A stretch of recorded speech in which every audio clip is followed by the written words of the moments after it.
ruganda kugira ngo tuvugane cane ku mugwi w'abana bitwa abanyamwema, ariko si abana gusa n'abakuze, kugira ngo turabe nabo ingene twabafasha ko twasanze nabo bari mu mugwi w'abantu aho nikora.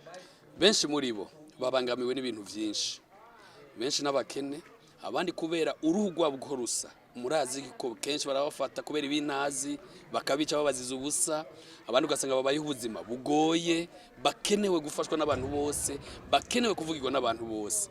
Ngira twaba twari kumwe ngaha mwumvise ko ari abana rimwe vyagoye bakabura babafasha, ariko nizira ko inyuma y'uruganda twese tugiye kubafasha.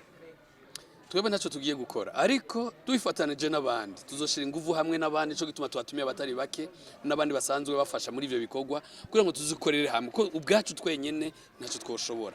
Ariko zosaba leta, abategetsi ku rwego rwo hasi kugira badufashe, abo babana hafi kugira bagize ikibazo twese duhagurukire rimwe kugira ngo tubafashe. Kenshi twebwe abana tubafasha cyambere kuja mu ishuri, kwitahara mbere ntirishoboka kubana nabo kubera ubukene utari mu ishuri.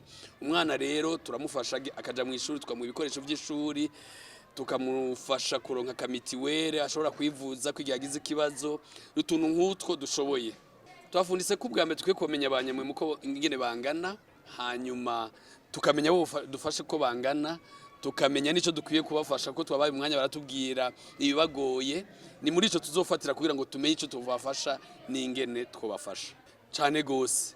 Imfashanyo ni nziza, ariko tubasaba nabo gukora amaboko mu mpuzu. Niba dushobora kubafasha kugira ngo batere imbere, baba ari bo biteje imbere, ntibame bazeye inzi imisi yose. Nico gituma tubahamagarira gukora utuntu duto bashoboye.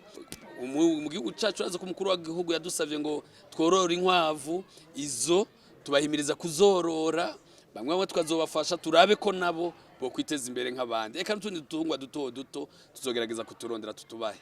Turashobora kandi kubafasha kugira ngo hari n'umugambi dukora wo kwiziganiriza kazoza mu mashira hamwe yo kuzigana no kugurana n'abanyagihugu bwabo.